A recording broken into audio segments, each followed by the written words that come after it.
Om Sri Lakshmi Narsimhaya Namaha. Valmiki Ramayana, Ayodhyakanda, chapter 52. Rama sends Sumantra back and crosses the Ganges. Summary. As per instructions of Rama, Guha gets a boat ready. Sumantra requests Rama to take him as a personal attendant to the forest.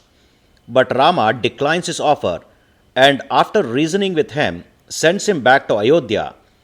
Rama and Lakshmana matted their hair with the latex of a banyan tree procured by Guha. On reaching the middle of the stream, Sita offers prayer to Mother Ganga, the deity presiding over the stream, and after crossing the river, all the three halt for the night at the foot of a tree. Chapter 52 in detail. That night, having given way to dawn, the illustrious Rama, with a broad chest, spoke as follows to Lakshmana, the son of Sumitra, and who was endowed with auspicious signs. O dear brother, this is the hour of sunrise. The auspicious night has departed. That bird of dark plumage, the cuckoo, is singing. O good brother, hear the cries of peacocks resounding in the forest. Let us cross the swift-flowing Ganga river that gushes to the sea. Lakshmana, the delight of his friends, having understood the words of Rama, called Guha as well as Sumantra and stood in front of his brother. Hearing the command of Rama, Guha quickly received it, invited his ministers and spoke to them as follows. Let a beautiful boat that is solidly constructed, sails well, and a helmsman in it be brought to the bank to carry this hero across. Hearing that command, the chief minister of King Guha brought a charming boat to the bank and reported the matter to Guha. Then Guha, with folded hands, spoke to Rama as follows, O Lord, here the boat has arrived. What more can I do for you? O tiger among men, O Rama, resembling a son of divinity, here is the boat for you. You cross the river which flows into the sea. O virtuous one, pray get into it. Then Rama, with great splendor, spoke to Guha as follows. My desire has been accomplished by you. Let us embark with all speed. Having equipped themselves with a quiver, each with arrows, fastening their swords and armed with their bows, Rama and Lakshmana with Sita proceeded towards the river of Ganga. Sumantra joined his palms in humility, approached Rama, who knew what is right, and said, What shall I do? Touching Sumantra with his auspicious right hand, Rama then said, O Sumantra, return quickly to the king's presence and be attentive in serving him. Go now, that your service to me has been completed. Abandoning the chariot, I shall go on foot to the mighty forest, Rama said. Finding himself dismissed, Sumantra, the charioteer, was distressed and spoke to Rama, the tiger among men, as follows. None in the world has had to suffer such a fate as yourself, that you should have to dwell in the forest with your brother and your consort as if you were an ordinary man. I think that there is no reward in leading a life of a religious student or in studying religious scriptures or even in cultivating tenderness and straightforwardness when adversity has come to you. O heroic Rama, living in the forest along with Sita and your brother, you will obtain the same position as one who has conquered the three worlds. O Rama, we are actually ruined in that, disappointed in our hopes by you too, we shall fall under the sway of Keki, the sinful woman, and reap the suffering. Sumantra, the charioteer, thus speaking, wept for a long time, stricken with grief, seeing Rama, equal to his soul, departing to a distance. Then Rama again and again spoke the sweet words as follows to the charioteer, whose tears got dried up, and who had sipped some water and got himself purified. I do not see anyone who is as great a friend of the Ikshvakus as you are. Pray, act in such a way that King Dasharatha may not lament about me. The king, His mind afflicted with grief is aged as well. He is pressed down by a burden of passion. Hence, I tell you this. Whatsoever act that high-souled emperor may enjoin you to do, with intent to oblige the desire of Keki, it is to be done unhesitatingly.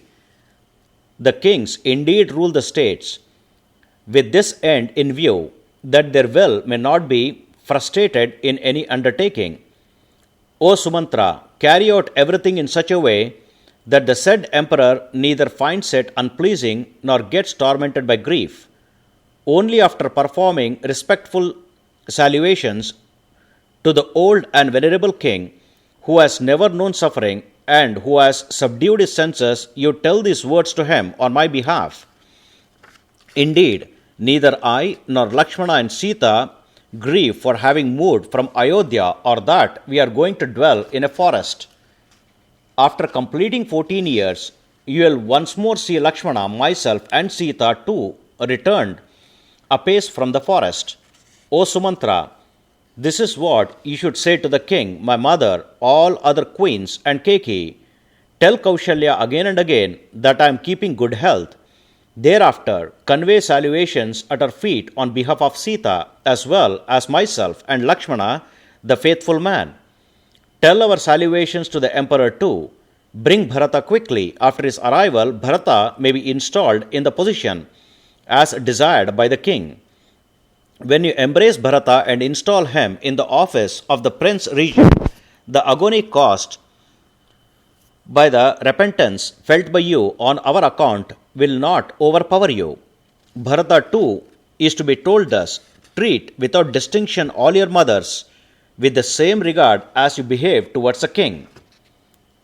As is your affection for Keki, so let it be for Sumitra and also divine Kaushalya, my mother.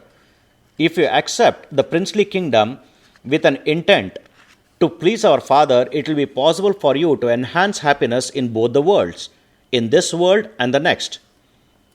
Sumantra, who was being sent back by Rama, was agonized with grief after hearing the whole of the discourse, and affectionately spoke to Rama as follows: If I spoke to you fearlessly in a friendly tone without following courteousness, you ought to forgive my mode of expression, considering me as your devotee. How indeed can I return without you to that city, which, through separation from you, has been reduced to the state of a mother stricken with grief due to separation from her son? By seeing my chariot on that day, even with Rama in it, the people were lamenting so much. Now, if they see the chariot without Rama, the city of Ayodhya will even be broken asunder. The city will plunge in misery, like an army in which its commander is lost in a combat with the charioteer alone surviving. On seeing this chariot without you, thinking of you, who thought, though residing far away, are established foremost in the minds, the people of Ayodhya must have been deprived of their food today. The great perplexity that ensued on the occasion of your exile among the people of Ayodhya, whose minds were depressed through grief on your account, was witnessed by you indeed, O Rama. The cry of distress raised by the citizens of Ayodhya will be increased 100-fold when they see me with an empty chariot. Further, shall I say to the Queen Kaushalya as follows: Your son Rama has been taken by me to the house of his maternal uncle. Do not grieve. I cannot tell such words too which are untrue. How can I tell, I abandoned your son in the forest, which words are true but unkind? How will the excellent horses obedient to me, which carried yourself, Sita, and Lakshmana, draw the chariot bereft of you? O the faultless Rama, for this reason I cannot go back to Ayodhya. Pray, permit me to accompany you to the forest. If you leave me, even though I solicit you to take me with you, I shall enter a fire with chariot and all. Here itself, the moment I am forsaken by you. O Rama, with the help of the chariot, I shall ward off those animals in the forest which create obstacles to your austerities. The pleasure of driving your chariot has been obtained by me because of you, and it is through you that I seek the happiness that comes in dwelling in a forest. Be graceful. I desire to become your close associate in the forest. I wish to hear your lovely assent with the words, be my close associate. O hero, if these horses too can render service to you, they can attain a supreme abode. By all means, I am leaving for good, Ayodhya or even heaven, dwelling in the forest with my head bent low. I shall render service to you. As a doer of wicked deeds cannot enter Amravati, the capital of Devendra, so also I cannot enter Ayodhya without you. This is indeed my desire that after reaching the end of your exile, I may take you back to the city of Ayodhya in this very chariot. So long as I am with you together in the forest, 14 years will slip away momentarily. Otherwise than this, they will multiply 100-fold. O Prince, who are so fond of your dependents, you ought not abandon me. Your devoted servant, established in the path followed by the son of his masters and always keeping within bounds. Rama, who was compassionate towards his dependents, spoke as follows to Sumantra, who was miserable, entreating him again and again in many modes. O charioteer, so fond of your master, I know your excellent devotion to me. Here, wherefore, I send you from here to the city of Ayodhya. Seeing you returning to Ayodhya, Keke, my younger mother, will get the proof that Rama has gone to the forest. Having completely satisfied about me having gone to the forest, Keke will leave her strong suspicion that the virtuous king may be a person who speaks untruth.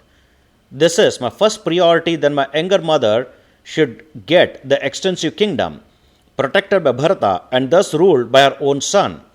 For my pleasure and pleasure of the king, you go along with the chariot to Ayodhya and inform all the matters that you have been asked to tell, each in the way you have been asked to do. Having spoken thus to the charioteer, the courageous Rama consoled him again and again. Then he spoke the following reasoned words to Guha. O Guha, this stay in the inhabited woods is not proper for me. My stay should definitely be in a hermitage. Let an action diverted towards that aim be taken. I, as such, wishing well of my father, Sita, as well as Lakshmana, and having taken up a discipline to be followed by ascetics, wanted to proceed further, wearing matted hair. Please bring the latex of a banyan tree. Guha immediately brought the latex to the prince. With that, Rama made matted hair to himself and to Lakshmana. Rama, tiger among men, who possesses long arms, wore the distinguished mark of an ascetic in the shape of a matted hair. Then Rama and Lakshmana, the brothers, clad in the bark of trees and wearing a round mass of matted locks on their heads, looked bright like two ascetic sages. Having adopted the way of a hermit temporarily, along with Lakshmana, Rama then accepted the vow of an ascetic life and spoke to Guha, his friend, as follows. O Guha, remain vigilant in defense, finance, internal security, and public relations, for a kingdom is the most difficult one to be protected. Then Rama, who was a delight to Ikshvaku dynasty, bade farewell to Guha and departed quickly, remaining undistracted, along with his consort and together with his Lakshmana. Seeing the boat on the bank of the river and keen to cross the swift-flowing Ganga, Rama spoke to Lakshmana as follows. O Lakshmana, the tiger among men, you get into the boat stationed here unhurriedly afterwards. Having helped Sita, the virtuous wife, step into it, hearing the command completely of his elder brother, the prudent Lakshmana, by not counteracting it, made Sita to ascend the boat first and stepped into it afterwards. Then the glorious Rama got into the boat himself. Thereafter Guha, the ruler of Nishadas, commanded his kinsfolk to row them across the river. After ascending the boat, Rama too, of mighty splendor, then recited a sacred text, Dvaivim Navam, etc., fit for Brahmanas and Kshatriyas alike, and conducive to his own good. Having sipped water as per scriptures, and with extreme delight, Rama with Sita made obeisance to that river. Lakshmana of infinite splendor followed suit. Bidding farewell to Guha with his army of men and Sumantra, Rama sat on the boat and directed the boatmen to move on. Propelled by the splendid and vigorous oarsmen, that boat, furnished with a pilot, rapidly moved across the water. Coming to the middle of Bhagirathi river, the irreproachable Sita, with joined palms, spoke as follows to the said river: O Ganga, let Rama, the son of the Emperor Dashratha, honor his father's command under your protection. Having dwelled in the forest in full 14 years, may he return once more to your bank with his brother Lakshmana and myself. O blessed goddess Ganga, returning safely with all my desires fulfilled, I shall worship you with great joy. You, O goddess, flowing through three regions, namely heaven, earth, and subterranean regions, include in your basin the realm of Brahma, the outermost of the six spheres enveloping the earth, and are vividly seen on this terrestrial plane as a consort of the ocean king. O charming goddess, I, Sita, greet you and extol you too. When Rama, the tiger among men, safely returns and regains his kingdom, I shall give away a lakh of cows, soft clothing, and food to Brahmanas with intent to please you. O goddess, after reaching back the city of Ayodhya, I shall worship you with 1,000 pots of spirituous liquor and jellied meat, with cooked rice well prepared from the Solomon rite. I shall worship all deities dwelling on your banks, as also sacred spots and sanctuaries. O irreproachable goddess, may the sinless Rama with mighty arms re-enter Ayodhya again from the forest along with Lakshmana and myself. Thus praying to Ganga, the efficient and irreproachable Sita rapidly reached the city bank of the river. Reaching the bank and leaving the boat, Rama, the best among men and the chastiser of foes, proceeded further along with Lakshmana and Sita. Then Rama, the mighty armed, spoke to Lakshmana, who heightened the joy of Sumitra as follows: Security is an inevitable need in the forest, which has unforeseen dangers and is uninhabited. O Lakshmana, go in front, let Sita follow you. I shall proceed in the rear, protecting you and Sita. O jewel among men, we must accord protection here to one another. An act which has gone out of hand whatsoever cannot indeed be remedied again. Sita will experience the hardship of staying in a forest only from now. Today she will enter the forest where density of people is not seen, which is utterly devoid of fields and gardens, has a rugged surface, and is full of stumbles. Listening to Rama's words, Lakshmana walked in front. Immediately after Sita, Rama, the delight of Raghu's dynasty, advanced. Constantly gazing at Rama, who reached soon the other bank of Ganga river, the distressed Sumantra, his vision having failed due to the long distance and perturbed as he was, shed tears of grief over the separation from Rama. Having crossed the great river, Rama, the high-souled, the bestowal of boons, equal in glory with the guardians of spears, then reached progressively the prosperous and the happy land of Vatsa, which contained rows of beautiful crop. Having hunted there for deer, namely Varaha, Rishya, Prisata, and Maharura, the four principal species of deer, and taking quickly the portions that were pure, being hungry as they were, Rama and Lakshmana reached a tree to take rest in the evening.